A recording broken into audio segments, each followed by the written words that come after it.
Hi, I'm Liz Cully, and welcome back to Cool, Cool, Cool. Each week, I give you a glimpse into what I think is cool and chat with a ton of people that are definitely cool. No topic is off bounds unless, I guess, it's not cool. Welcome to Cool, Cool, Cool. I also just think it's true. And I also think they don't sit around and appreciate it. Like I said to somebody the other day, I'm like, the job you have, I would have killed for, back in the day. But also it was cool. We got to do, I've been very lucky. I also said yes, always. I always said yes. So I've gotten to do really cool things in my, you know what I mean? I was curious. I wanted to, I always just said yes, yes, yes, yes, yes. And sometimes that was bad, but overall it was pretty good. Damn. Like they're like, can you bend over and spread them? No, hell, like, come nah, on. I'm kidding. Get I'm out here. kidding. No, but it was like weird. It was like weird things. It was like, are you down to go film this thing like in Texas and like, and whatever. And then I would like get to meet at the time, like one of my favorite artists, or like I ended up producing over 100 episodes of a show called 5 Minutes to Stage, where I literally would record mini documentaries and interview artists from all music genres. I feel like I've seen some of I'm those. sure Are you they have. on YouTube? Yeah. Yeah, I've seen those. And then they go, because we had to cut the music so that we wouldn't get sued and I wouldn't have to deal with the legal team of licensing. But I got to do everyone. Wiz, the list goes on. Sam Smith before he popped off. Wow. 100 episodes. And I even went to Vegas in 110 degree weather to this crazy, this was scary. It was a Lamb of God. Do you know what that is? Yeah, same. It's like crazy, very scary white people, like Screamo, very famous people. But that was cool. Not my people, not my music. New but experience. Very cool. And the list goes on. I got to film them in Aspen. I got to film them in Austin, Chicago, New York. We did one with R. Kelly. That was super weird. Like shit, you know what I mean? Like I got to do cool shit. So that's why. Look at yes. that. There you go. And now, what do you do in your current role? I have to interview you, LaRussell. Well, I like to know who I'm talking to. Okay, so in my current role, fair enough. Yes, fine. We're internet friends, so we might as well meet each other IRL. In my current role, I oversee both business and editorial. So I make sure that the magazine makes money.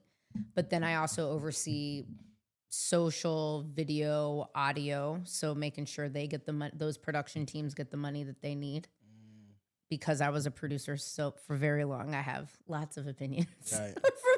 I try to stay out of it, but from the creative side. But then I oversee a team that works with all the fashion houses. So Louis Vuitton, Brunello Cucinelli, all the automotive, Lexus, like Mercedes, you name it. Damn. Yeah. Wow. I know, it's great. Congrats. I found out I was promoted and pregnant the same day. Congrats. And she just kicked me hard. She knows that you're here because I got flavor all day long. I in the love car. it. Seeing her yanking. She's like, on that umbilical like this. Yeah. Here's the thing. Spotify, every Friday, as if it's 1997 and it's a Tuesday and I'm on Hate and I'm in Amoeba and I'm like looking through new music. Same thing I'm like, okay, fine. Friday, new music Friday. And it is 99.999% a real bummer. Typically. It is so sad to me all the time. And I've had this conversation with Short many, many times.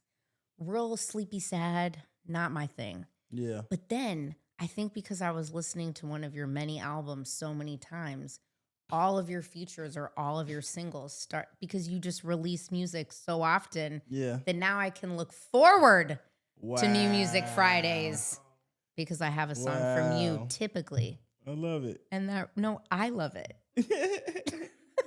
Because I'm like, finally, some music that knocks. I can smash on the 405. Right. And it's good. Yeah. You release so much music. I try. I was recounting this morning, and my wife kept interrupting me, which really pissed me off. But I got to 38 albums. How many records have you put I out? think I'm at 41. Wow. Yeah. That's so much. And then you have artists like Saweetie, also from the Bay. Shout out, because you know I love you, girl. I don't know which camera to look into. She won't. She like just singles, which is a totally different strategy. Yeah. But that's so much music. How do you decide to not just keep it on a continuous cycle of singles, but then group them together as albums? Like, do you have, okay, I'm going to stop at this amount of songs, or how do you do it?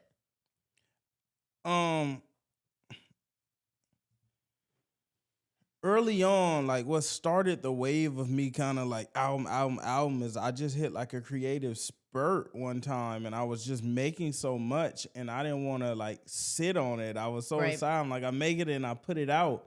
And then as it kind of progressed, just it never ended. Like in 2021, I released 6 albums from August to December, and just those few months, and it started something in me where I was just like, I don't have to wait on nobody. And I started seeing my royalties increase and, Right. and my life increase and change. And it was like everything opposite of what they were telling me in label meetings. You know, I would see the difference. I drop an album and people are like slapping that song now. Like, I Got Flavor is new and people slapping it. So it's like, I don't think there's ever not a demand for new music from someone you enjoy. You won't like every song, but you're not going to be mad that I'm releasing more, you know? Never mad. Well, and I bring up Short because I've known him since maybe you were just born, for most of my adult life, if not in my teenage life.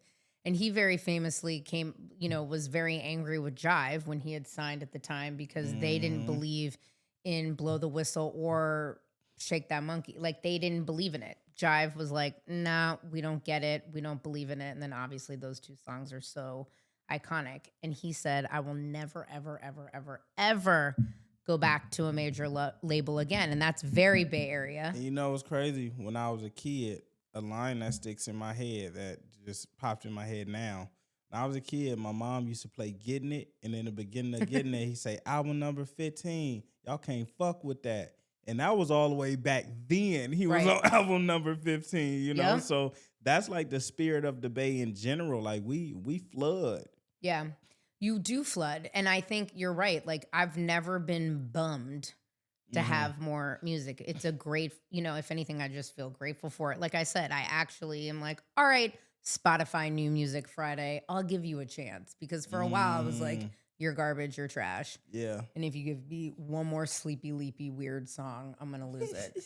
Like, Right. I can't do it, you know? It's funny. There are moments even for me, I've been doing this for so long. I come to these moments where I'm like, you know what? Fuck the podcast. Like, I have so much on my plate at work. I'm cooking a child. I'm not going to do it. And then without fail, somebody will hit me up that I've never met before, or that I know that I really want to interview. And they're like, oh my God, we should come on the podcast. And you did that. Come on. And I was in the house. I was like, oh, Rachel, like screaming. I was like, oh my God, LaRussell, you know that song I keep playing? You know the guy, he just worked with Lil Jon? Yes, the one that slapped. This is, okay. And it's so amazing. And so I really appreciate that you did that. You know, that comes from like your work though. Like I seen you in the likes and in the comment, and it was like, let me see who this is. And then I seen the page and it's like, oh, you're working and you're building something. And to me, that's always like an indication of like community I want to be in. Right. Well, and you talk a lot about community and you've done things really different. I'm very jealous of all the people in proximity to your backyard. I'm like, damn, do I need to roll up there? I'm not really supposed to fly anymore, but I'm going to come up. That's like my dream, a backyard concert. And I mean, after Bobby put you on Tiny Desk, which we'll get to in a second, because that was so tight. Yeah. I died. I gasped. I feel maybe that's like as I'm getting older, I really do feel very auntie vibes where I'm like, oh God, like, yes, I get so excited. I love it. But the backyard concerts are amazing. The way that even what I've seen on YouTube, like how you basically have no stage. a lot of times where you're just like in the crowd. Yeah, in the center. I built a stage in the center of the crowd. And do you pull people up? But sometimes like when we're at venues, yeah, I'm just walking in the middle of the crowd with no stage too. But yeah, we pull people on stage and let them rap and perform and dance, and it's really like it's really what you would imagine a backyard party to be. Which I love, which actually you want to, speaking of acting like a boomer auntie, you want to throwback real quick? What you got? Somebody pulling people on stage. Surprises? I thought about this today. The year was 2010. And there I was. I think I was doing a feature for Thrasher magazine. And I was taking pictures, and it was Warren G and Mac Mall on Clement Street in the Richmond. And look at this. These fools I was on the stage, and he handed me the mic to sing Wide Open. Shout out to anybody from the Bay. Do you die? You should swipe through. And they're all like, I mean, I think he was pretty gurped out. I'm not going to lie, because we talked later. You really got the mic too. Yeah, no, I was like, I sang the whole shit. I sang the hook. I sang the verse. I sang the whole thing. Wow. And it was so funny. Isn't that crazy? It was really like, look how young I am. I look like a child. Who has a half up, half hair down? Like, my hair is so embarrassing in this. I will put this up on the internet. But it was so amazing. Like, everybody was there, and we were all on the stage. And I was singing the hook, and he like looked over at me, and he just like handed me the mic, and I sang, and it was such an amazing, and I had been performing at that point, which is why I was there in the first place, also working for Thrasher. But it was like such a huge moment for me. So it's amazing how you give so many people that moment, like to sing with your favorite rapper. People will never forget that. That's a once in a lifetime thing, right? And we give those every show. Every show. Every show. Never is it pre-planned, or is it in the moment? Never. I'm really like, my show goes completely based off the audience. Like, we don't have sets or nothing. I just go out there. Sometimes I don't even tell the band when I'm going out. I just grab the mic and start talking. And it just kind of leads into whatever the audience do. Sometimes they'll shout out song suggestions, and I've raced kids in the middle of my set. Like, you know, it completely depends on the audience. That's what makes the show so unique. Well, and you have such an incredible band. I mean, going back to Tiny Desk, like, you guys crushed so hard. Yeah. There's just, everybody was so on it. Like, it was so amazing to watch, because I think a lot of times folks will go on Tiny Desk and they haven't, some people I've talked to have never really performed with a live band before, or they're really not used to it. But you guys were just so, like, your whole band was in the pocket the whole time. And it was so amazing that, because you guys are so in sync with each other, you had to have had a set list for Tiny Desk, though. Yeah, we did. We did have a set for Tiny Desk, because they only allowed us so much time, and we have so many songs we love. Well, that's so the thing. We had to narrow that one. Well, and you have, 41 albums worth of music. Yeah. If you're not prepping your band, they're working real hard. But even like all these shows, like I said, it's a full band and a choir, and we don't have a set, and it still feels and sounds like that. There is like a different level when we all sit and like, these are the songs, but it's still like, people come to our shows and are like, it was a life-changing show, and it's just us practicing, really. I also love that your shows seem very pregnant person, tired, I have to wake up at 6 o'clock in the morning friendly. What's that all about? Because I be pregnant person, tired. I have to wake up at 6 in the morning. I don't know about that. I love you. I really do. And I hope we remain friends. But this is a different kind of tired that I did not expect. I feel it. But, I work just as hard as every pregnant person I've met. Fair enough. I'll let you have that. I won't. I'll let you have it. It's all right. But no, it's really that. Like, when you live this life and you hustle how I hustle, is like being out at 10 p.m., 11 p.m. performing. And it's just not. I stopped a while ago. Like, now, if I do night things, I'm charging a lot of money to do it. Okay. And sometimes I'm turning down a lot of money to do it because it's just not worth it for me. Like, I don't want to be out. I'm an adult. I love this for you. It doesn't fit. And I've noticed with the shows, when we do early shows, grandmothers can come, mothers, children, great grandmothers, like Right. the entire family comes out. Sometimes we see 4 or 5 generations of one family at a show. Once you get to 8 p.m., granny's staying in the house, the kids staying in the house. So it's a different atmosphere. Like the type of people that's out at 10 p.m. for a show differs from the type of people that's out at 1 p.m. This for is a very show. true. Well, and I think about, God, growing up in the city. I mean, we were sneaking into shows at the Fillmore Maritime Hall, RIP, one of my favorite venues of all time. Like, I was sneaking into like Wu-Tang shows, crazy shit. I mean, we also didn't have cell phones and we lied about where Different we were. era, yeah. It was a different era. It was very free. Yeah. But we were up to some no good, like really for real no good. Yeah, and the environment allowed it. Like, you got kids drinking alcohol in the venue. Oh my God, of and course. it allowed it. You can't come to a LaRussell show and that occurs. It's like adults here who care and who's like, nah, that's not what we own. You feel me? So it's cultivating a different environment, because a lot of people want to go to concerts or see one of their favorite artists, but they don't want to deal with all that comes with seeing them at 9 p.m. in that environment. I mean, listen, I spent a lot of money to go see Lauryn Hill. Me too. Like, way too much money. And these old people, I'm talking like mature, at least in their 50s, were completely crossfaded, threw up on the floor, threw up all over my wife's brand new shoes. I'm sitting, it was it was crazy. The only thing that redeemed the entire show, because unfortunately Lauren had lost her voice, she was 3 hours late, was Nas.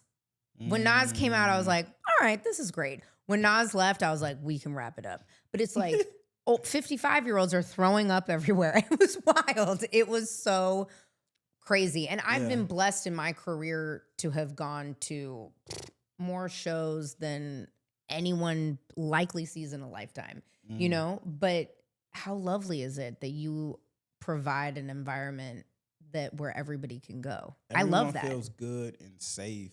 And the most beautiful thing is, like, our shows usually end. We're usually out of there by 5 p.m. at the latest. People could go get dinner with they. I had a whole show in Concord, and after there was a park across the street, and I was like, I'm finna go to this park. So if y'all want to meet me over there, you could do that. We literally had tons of people at the park playing, racing, running, throwing footballs, frisbees after a show, because we had that kind of time to do that. So it really changes. It helps cultivate the community in the way that we want to. Well, and like your music brings so much joy, I mean, it's so joyous. It's like real rap music. I just love it so much. I really do. I am such a fan. Gratitude. I know I'm being real lame, but it's just really fun.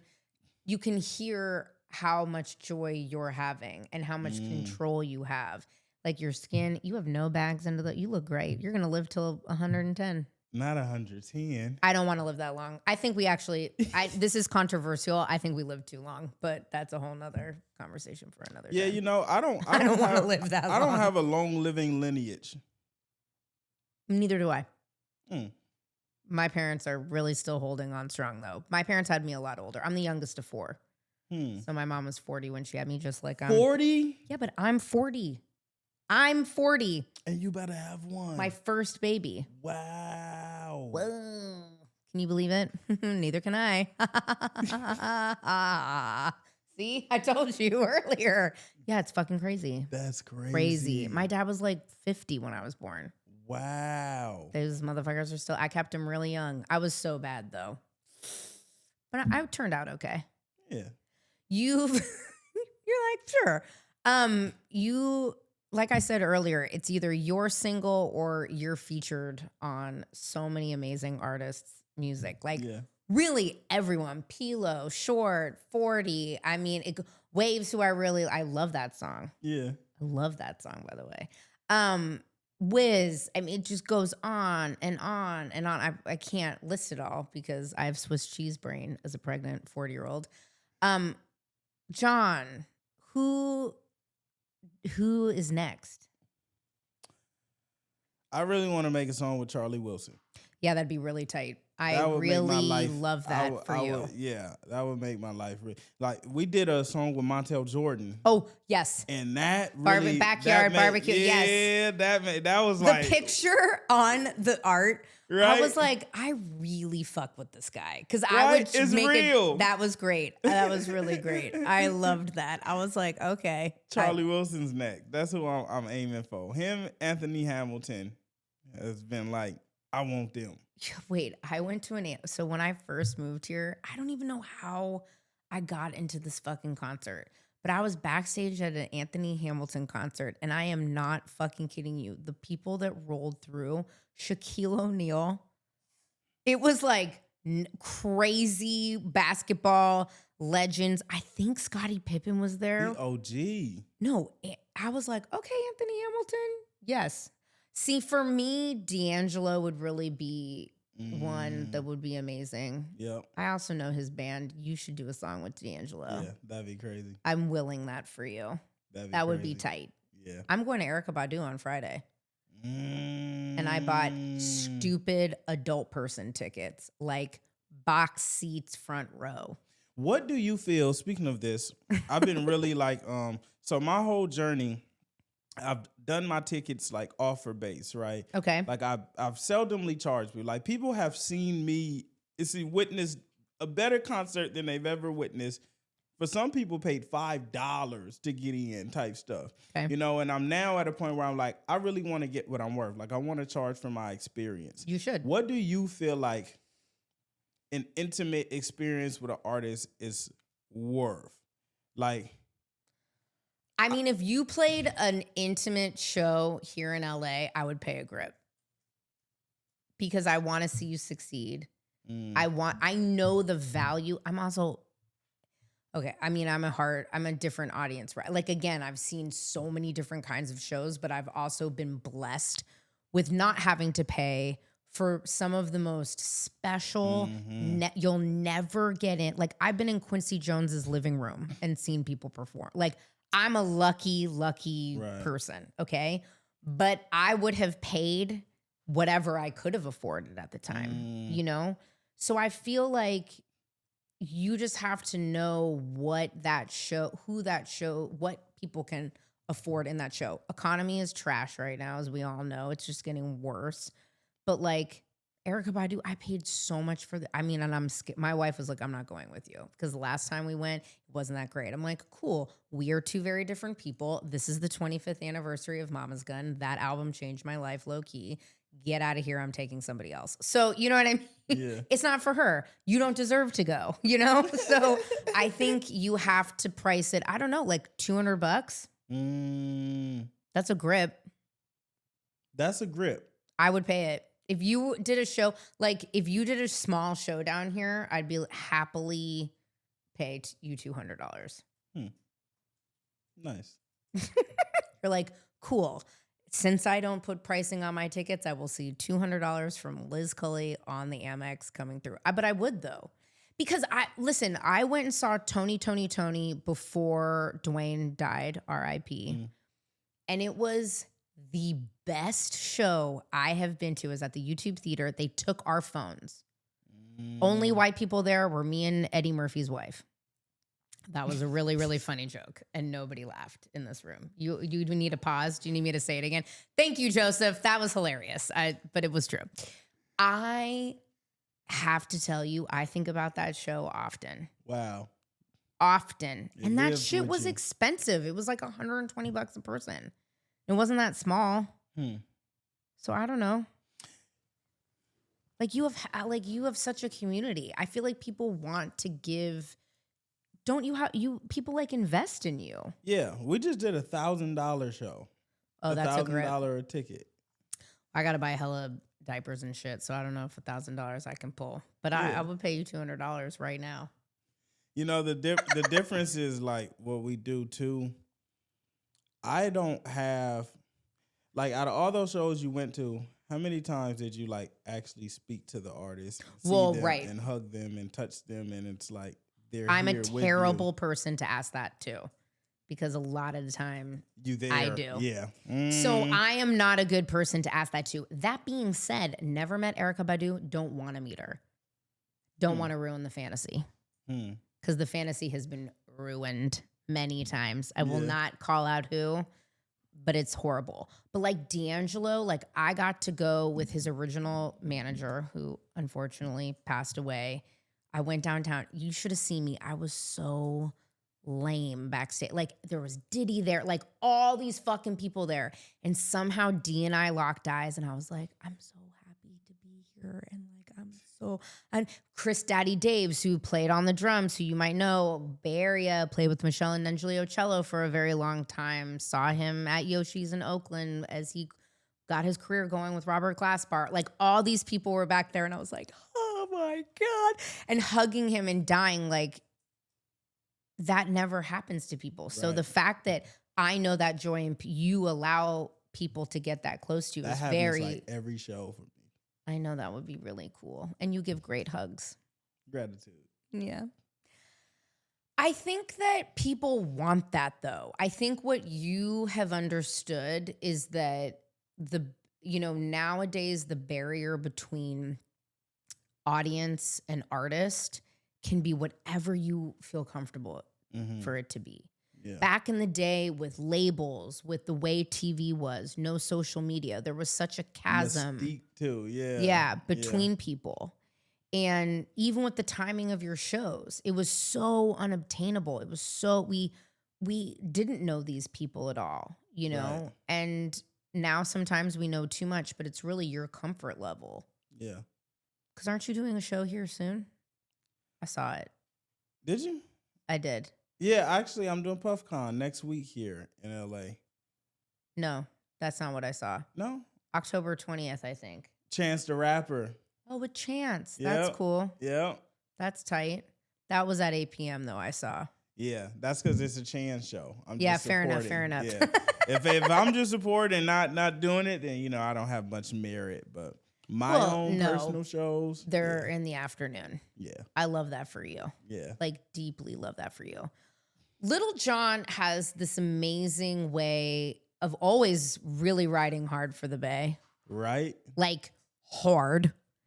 And always picking folks and working with them on songs that become such legendary hits, which I feel like you guys have just done. Yeah. Those two songs are so good. We got more. How did you meet Lil Jon? We had tapped in a few years back through a mutual because he was at a studio in the Bay, but I wasn't really like who he was working with. I wasn't really dealing with closely at that time, so I was like, I'll just wait till it realigns. Yeah. And recently we were out here for something, and we were having a random convo, and I was like, I'm gonna hit Lil Jon and see if he's ready to work. And I hit him, and he was like, yeah, let's get up. And it was just as simple as that. We got in the studio, and that first studio session we made, Having or Not. And we instantly released it, like literally, I think the next week. And then we just got back in, and we just like, that's the homie now.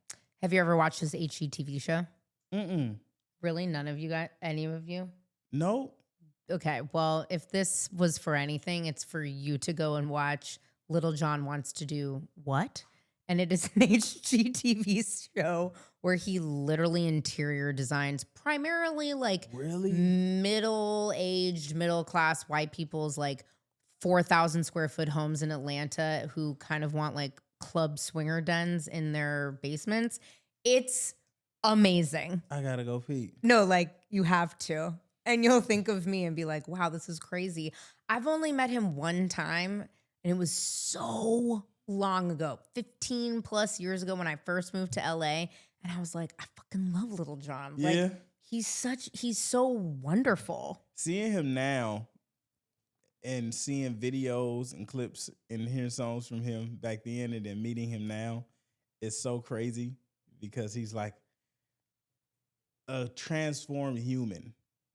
Like the Beachbody man in his 50s, like he's even yoked. like spiritually, like he's a really dope person. Yeah, I'm telling you, go watch all 3 seasons of Little John Wants to Do What? Yeah. On HGTV. I would die to interview Little John. He's so smart. He's so hard. Like that guy just has continuously hustled Yes.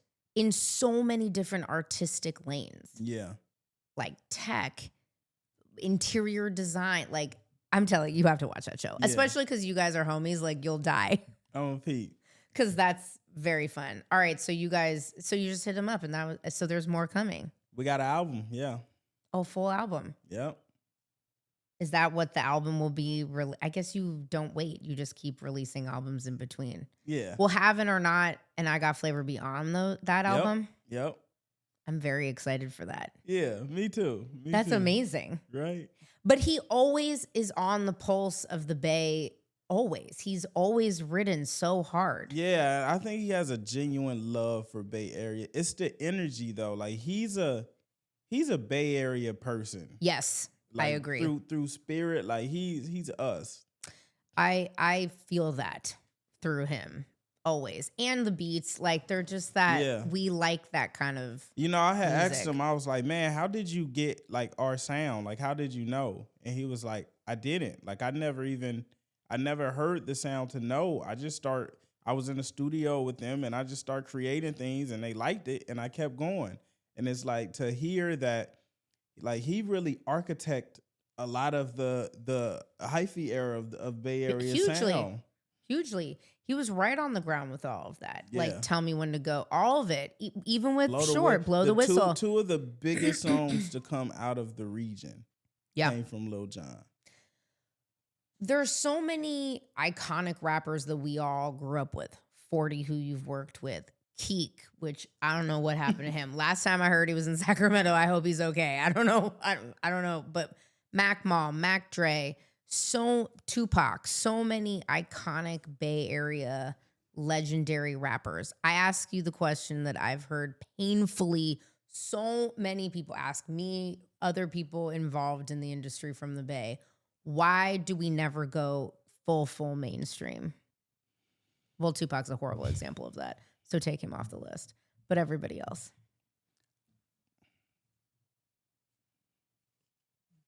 There's a few reasons. One reason, it's like the reason you can't put Tupac in that and Tupac was full mainstream came down to like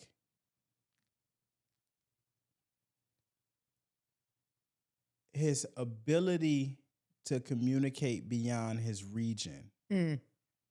That's what I feel like stunts most Bay Area artists from reaching that tier. Like if you go watch my Tiny Desk, you only know I'm from the Bay through certain songs or because I tell you I'm from the Bay. But if you listen to me rap, Do That Little Dance, or When I Come Home, or 20 any of these, album cuts, you don't know I'm from the Bay because my sound and my abilities expand beyond my region. Like when I first started blowing up off 2021 Freestyle and Leakers Freestyle, people thought I was from the East Coast.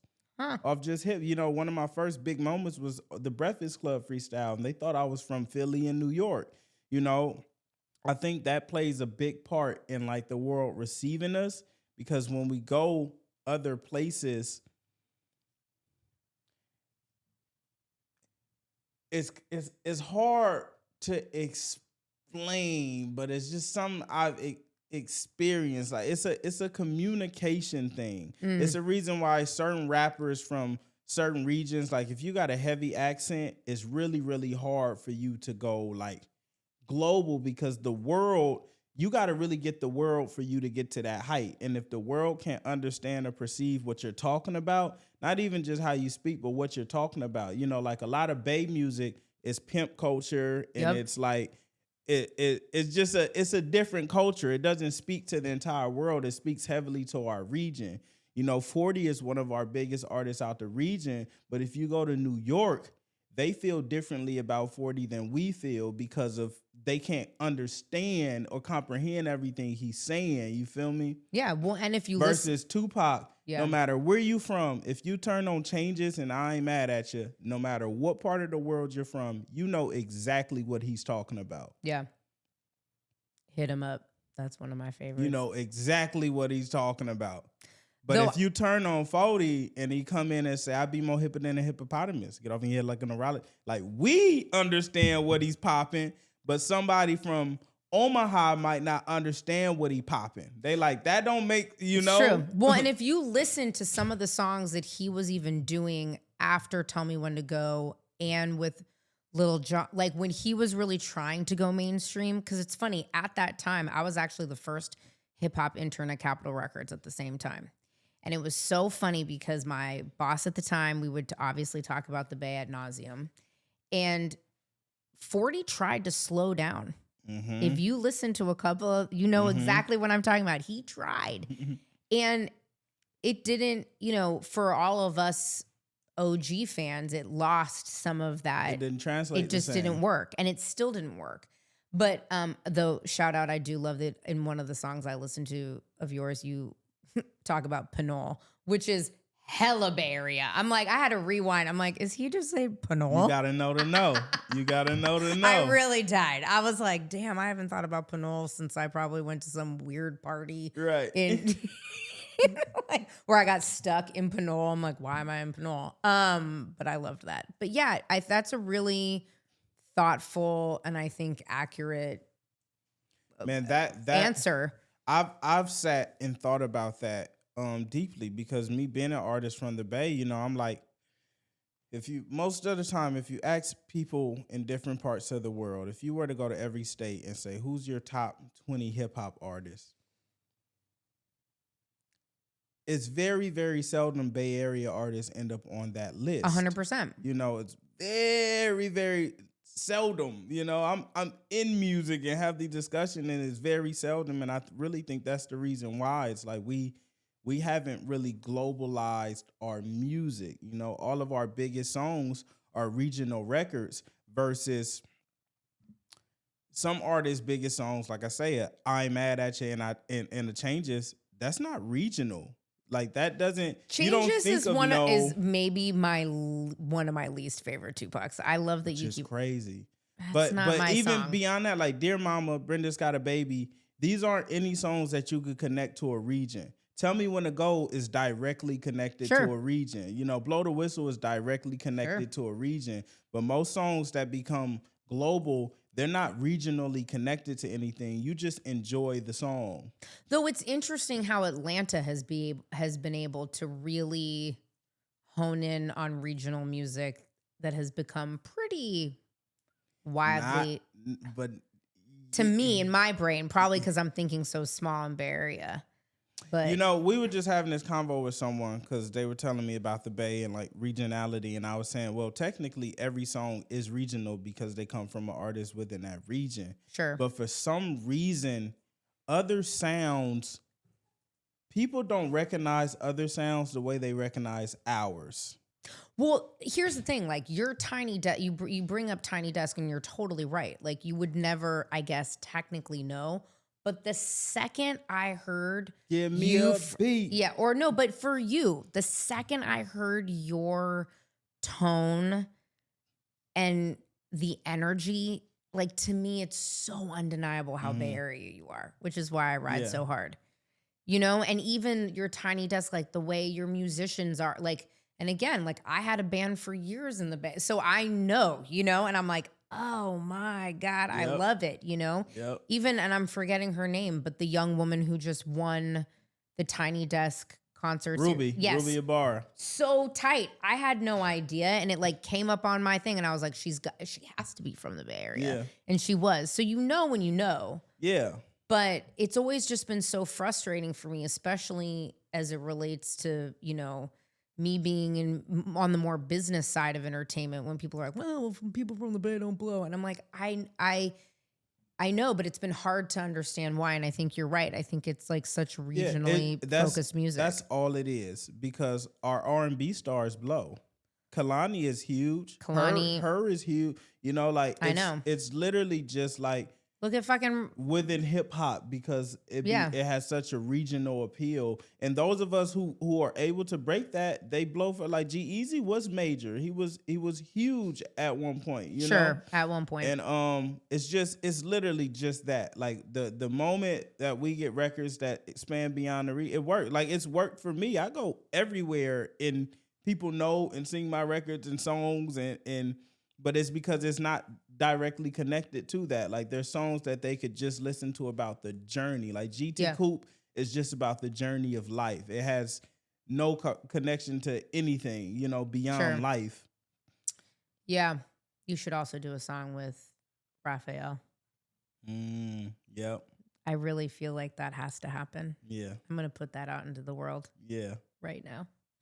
That would be so tight. Right. But yeah, you're right. It's such an interesting thing. But I think being someone, it's so joyous though that we do have our own music and culture, and it's so specific and it's so wonderful. And like looking at music history from a jazz perspective from Tony Bennett, like literally having one of the first bands with a ton of folks from San Francisco State University to like the Plant in Sausalito, which produced almost every fucking dope like rock. You know what I mean? There's so many different Green Day, Smash Mouth, Bonnie Raitt. And you see with all of these, like I said, Janis Joplin. everyone who makes it out makes music beyond the regional constraint. Sure. The only ones who don't are the ones who can't break that.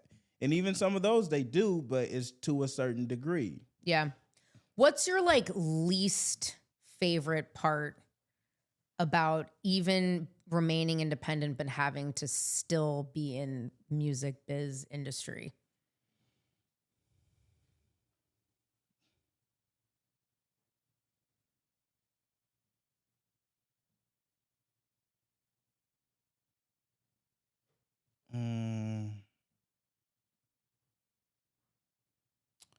Having to play the game sometimes. It's hard to explain if you're not in it, but there's like within the industry, there's just like a system and a flow that you have to kind of abide by and go along with to get this look and to do this and to be a part. And, you know, we've been breaking some of these and getting these opportunities indie, but you still have to deal with the game of it all. Yeah. I hope that with even, and I'm not a fan, but I'm just not, it's not an artist that I have listened to a lot, but I recently saw a BBC interview with Halsey where she discussed how horrible it's been for her and that's somebody who smashed records, huge, crazy numbers, out of control, and the pressure from major labels for her to continuously hit those numbers, even after a child, like just, I mean, crazy numbers, and how much she really, quite frankly, I mean, I'm going to use words, but she hates being on a major label. Like, the system with social media, I mean, you know, I worked at that's like where I started my career, right? Like MySpace, which is so insane. That's why I was able to work with every artist on the planet because we were giving them a platform at the time to reach people in different ways, like, or get major label like Adele, like you name it, you know, we worked with them. But it's so crazy now. I'm like, damn, we still are dealing with the shackles of major label. You know, it's because artists forget that it's a business. Sure. Which we're guilty for because labels are Coca-Cola. The day that Sprite stops selling, guess who gonna stop making Sprite?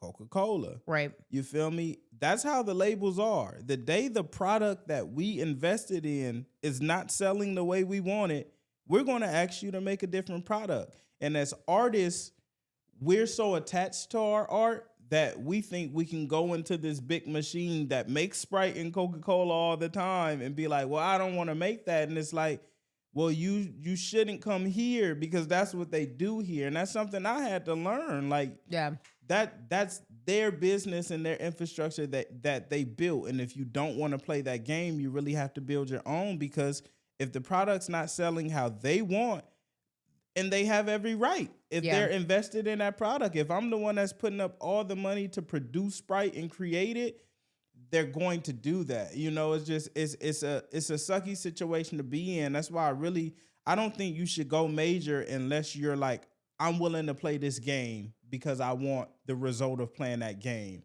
But if you're not there and you're just like, oh, I want to make music and make my dreams come true, you're going to have a tough time doing it there. You know, it's like you may be able to do that, but in the ultimate scheme of it, it's Coca-Cola.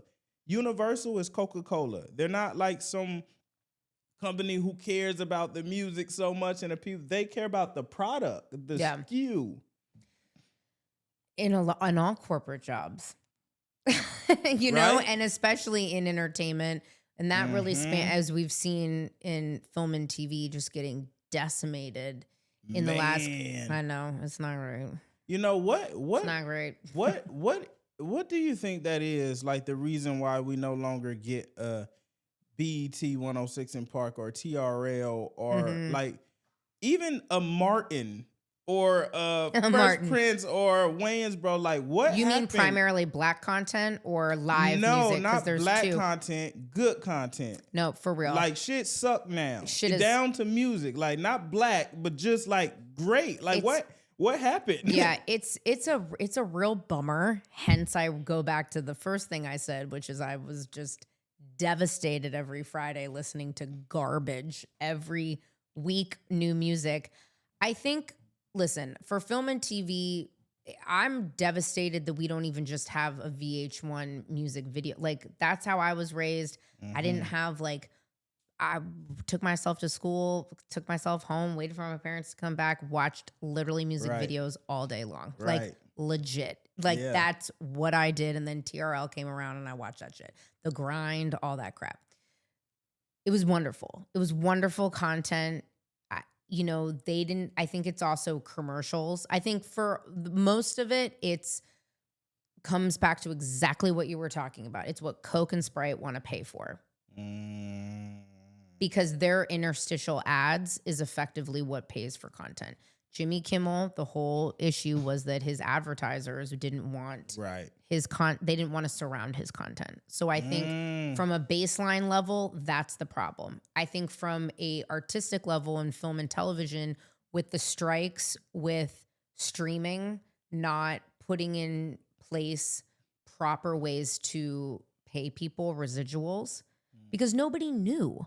So like, you could go and do a Netflix show, but you're not getting paid the same as a network television show. But those shows are being seen more. So it's less money. Artists are being paid less. Everyone from, you know, the writer, director, actor, sure. But you really have to think about all the people below what we call below the line, which is, you know, gaffers, lighting, makeup, costume, you know, all of this, right? Cinematographers. They weren't being paid the same. So the money was just like really being funneled into these major projects that, like, quite frankly, nobody cares. Like Last Black Man in San Francisco, one of my, like, what a beautiful, beautiful, beautiful, beautiful film. Like Jonathan Majors breakout, like what a wonderful film. They had to raise all that money for it because folks are putting into more Marvel, into more like, I don't fucking know. I don't watch any of that shit. I have to be honest with you. I'm like, what? Though I did actually watch some Keanu Reeves on a plane recently. John Wick. I wasn't mad. The dog died in the beginning, and that really upset me. But other than that, I was kind of into that. He really fucking smashed on people, and I was into that. But more or less, that's not my vibe. You know, I'm more like independent film vibe. But again, it's just like whatever. Like an independent. You're not making dolls and merch out of The Last Black Man in San Francisco. Right. You're making merch out of a Marvel show. Right. So that's where they do less film and TV and put all the money into Snow White or whatever. Right. That's like the most PR answer that I can give you on this podcast. right? And we see it. We literally see it reflected in society now. It's terrible. in the children because the art has depreciated. Yeah. Like the art in totality have depreciated. Like we have worse TV, worse movies, worse music than we've ever had. And that's Truly. excluding the anomalies, but overall, everything has gotten worse. Well, and it's funny because my wife and I were talking about like what we're going to let her, screens, internet content is very scary to me because I'm watching a lot of my friends who have, toddlers or little kids. These kids are like severely addicted to their phones. They're watching like the content while I watched some little kid show the other day. I'm like, this is too fast and too loud. I hate this. Turn it off. Right. I was like, go watch some fucking Sesame Street. Like, this is mental. Like, get this off the screen. How do you feel because you have such a direct connection on social? Like, do you think kids should be on social and consuming all of this garbage content as much as, like, how do you rationalize that? Because you use social as such an incredible way of connecting with your I think it audience. has to be a balance. Like I use socials, but I've really grown. People love me because people see me. Like I'm outside in real life. Like I'm the person, I'm the artist you're going to run into or see randomly and get a real life experience. And I think kids need to be outside getting real life experience. But, I was a kid, like when YouTube finally came of it, I was on YouTube, So it's like, I think all applies because there's knowledge and there's positivity to be gained everywhere, but you really have to, it's tough now because the access is broader than it's ever been. So what they're consuming matters more than how they're consuming it, now. But it's like you have to have balance. A lot of these kids can't communicate or speak, or they're socially awkward now. And not just the kids, even some of the adults, because they don't have to no more. Like you could live through a phone entirely. Like you have someone who's like on a dating app messaging people, but in person they can't speak to them. Like it's altered society in a way where people don't know how to be human no more. Yeah, it's devastating, actually. Okay, last question, because you're a busy man and you have a whole slew of amazing people here, and I can't imagine what your schedule is today. The highest compliment I get is when people here in LA are like, oh, you're from the East Coast? I'm like, nah, I'm from the Bay. And they're like, oh, that makes sense. That explains it. What does that mean? Why do you, tell me what a Bay Area person is and why people would say to somebody like you, like me, like everybody in this room, that explains it. What is a Bay Area person? What is the vibe of a Bay Area person? I think it's the vibration that exists within like all of us Bay Area kids that had like a true Bay Area upbringing, from the blacks to the Asians to the whites to the Mexicans. If you turn on Thizzle Dance, you're going to see a We Are the World function amongst humans. It's like, it's that. It's why when you see videos of Marshawn, you smile, you like, man, it's like, it's a certain level that we vibrate at that it's contagious. It's hard to be around a Bay Area person and not enjoy yourself. Like it's true. It's a contagion, and I feel like each region has their own form of contagion, but the Bay is more upbeat. It's like the music. It's like it's upbeat. It got bounce. Like we're full of just like hustle and energy and wit and joy, and it's just sauce. You hear me? I really do. That was perfect. Thank you for coming on Cool. This of really, course. I needed this selfishly, and this was amazing. So Fire. Thank you. Gratitude. Mutual.